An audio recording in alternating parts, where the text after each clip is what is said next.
I hope you all are well, though we are suffering from a terrible pandemic for last few months. I advise you to stay safe, and I am trying to take a class on the history of English literature, particularly the Romantic age. You all know that Romantic age is one of the most significant ages in the history of English literature. And it is also believed that Romantic age is the most popular age in the history of English literature.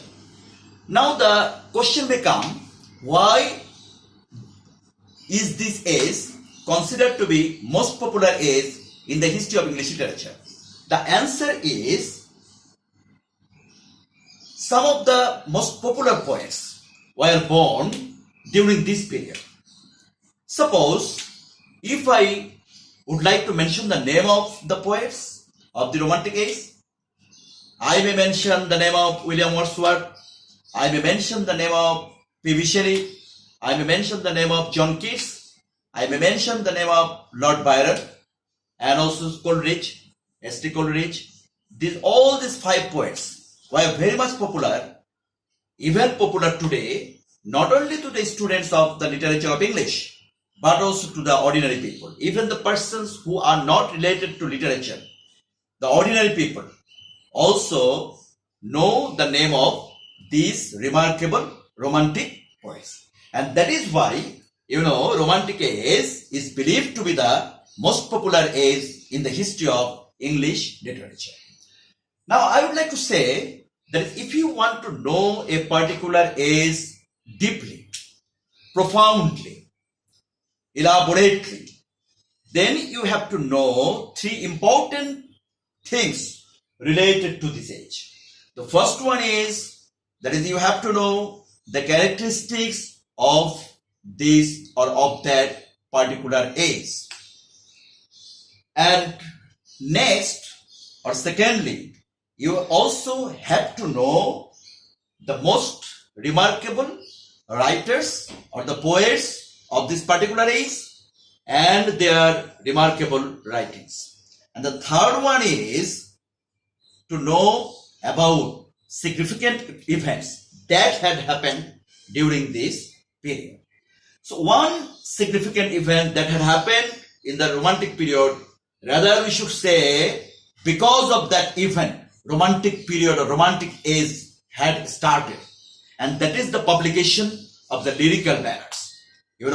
This is a collection of poetry, and that lyrical ballad was jointly published by William Wordsworth and his friend S.T. Coleridge. Though only few poems of S.T. Coleridge had got the space in that lyrical ballads, most of the poems were of William Wordsworth.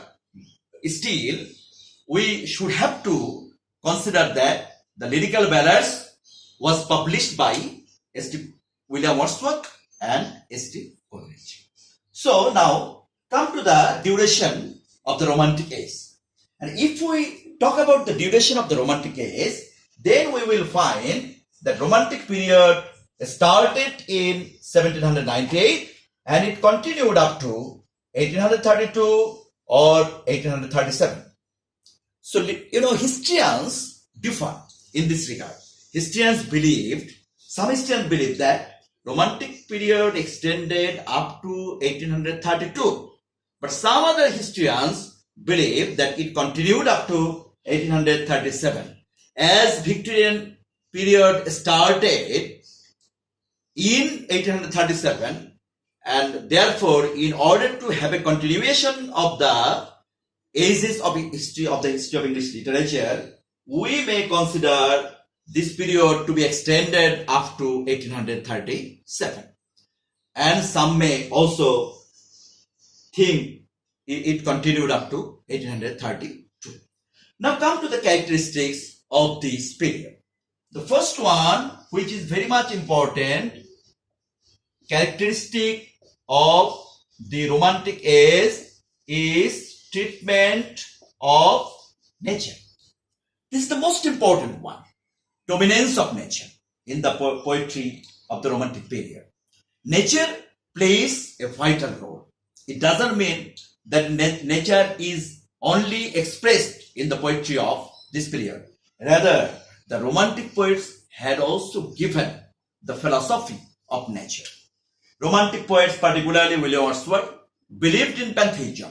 Pantheism means God, the existence of God is found to be present in the objects of nature. And so, Romantic poets had given a philosophy of nature through their poetry. So, nature is found to be playing a dominant or dominating role in the poetry of the Romantic period. This is the first important one and the very much important characteristic of the Romantic period. The next one is, which is also another important one, that is the nostalgia. This is the second important characteristic of the Romantic period. What is nostalgia? Nostalgia is the love for the past. Love for the past doesn't mean always the love for the childhood. Love for the childhood may also be nostalgia, because love for childhood is also the love for past.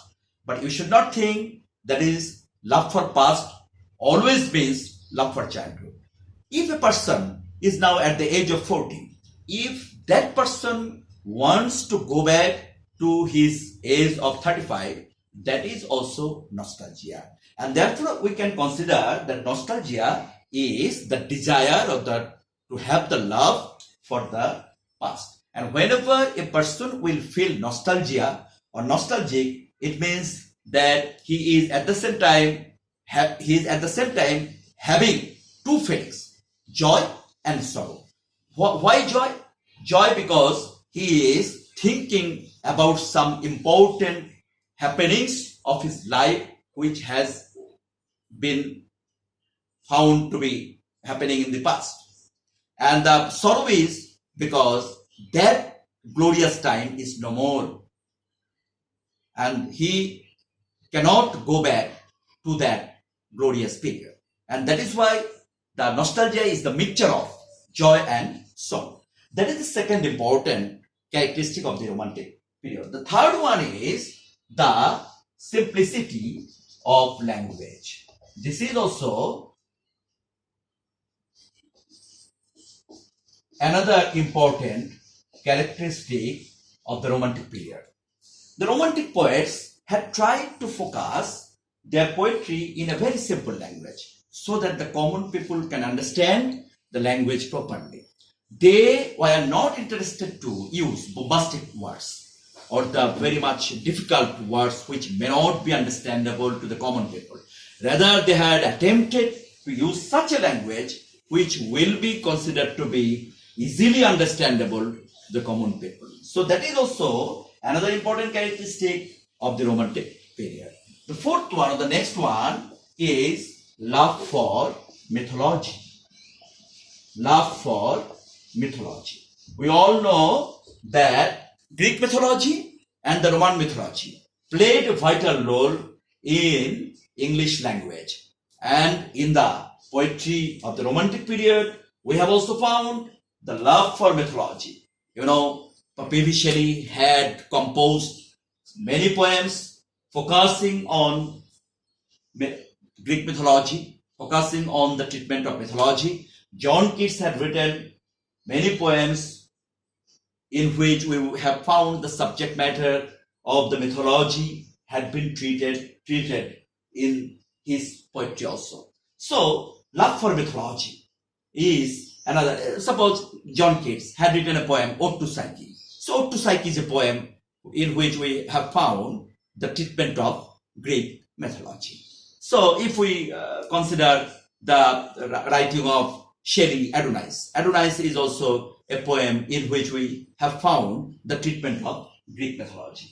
And that is why the love for mythology is another important characteristic of the Romantic period. The next one is love for beauty. So the Romantic poets were also the lover of beauty. They had expressed such things which are such things which are considered to be beautiful things. And that is why, John Keats, you all know, John Keats is considered to be a poet of beauty because of his treatment of beauty in his poetry. So love for beauty is another important characteristic of the Romantic period.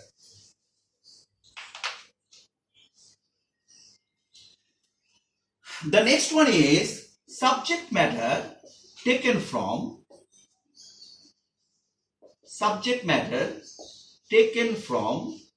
common life.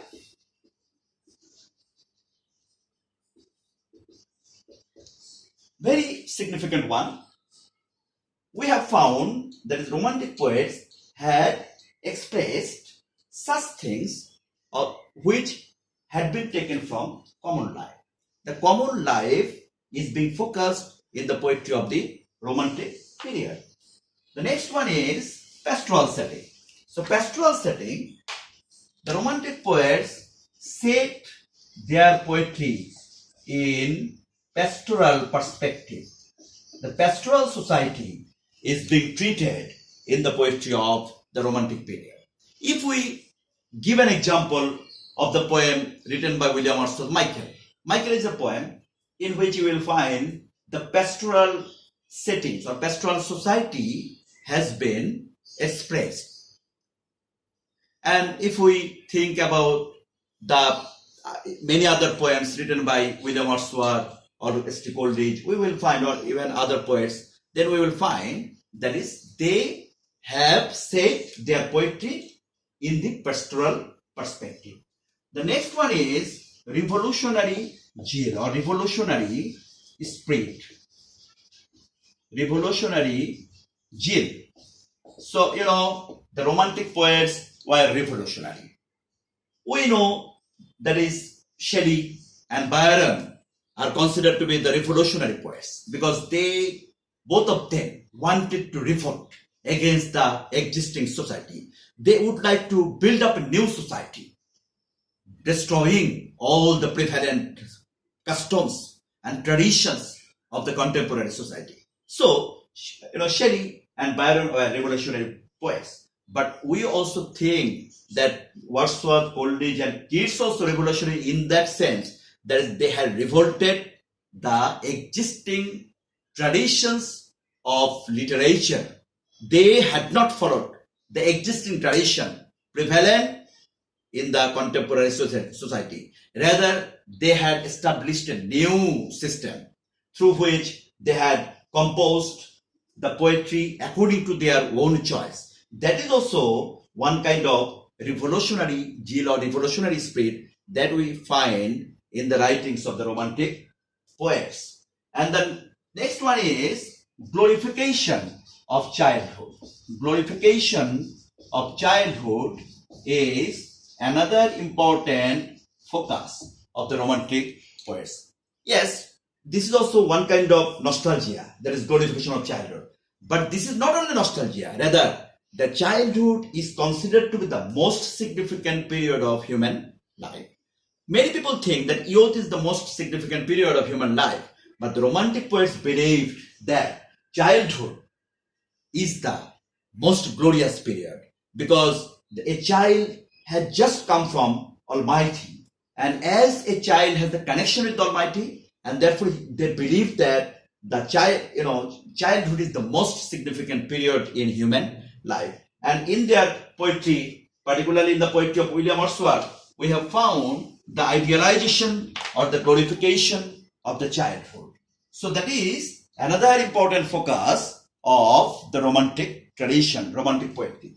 The next important thing that we have found in the characteristic of the Romantic period is imagination. Imagination. The Romantic poets were very much imaginary poets. They like to handle imagination. They like to express imaginary things in their poetry. So free play of imagination, that is another important focus of the Romantic period. And the Romantic poets had composed a lot of poems on the basis of reality, but reality has been mixed with imagination. that is also one of the significant features, trends, characteristics, traits of the Romantic is that we have also found. And we will also find that supernatural elements had also been found to be expressed in the poetry of the Romantic period. Particularly, if we would like to give an example, then we will find particularly St. Coleridge had given supernatural elements in his poetry. But other poets are also interested to represent supernatural elements in the poetry. So that is why we can consider that the supernatural elements are found to be expressed in the poetry of the Romantic period. This is one focus of the Romantic tradition of poetry. And another important thing that we find in the poetry of the Romantic period is that use of symbols.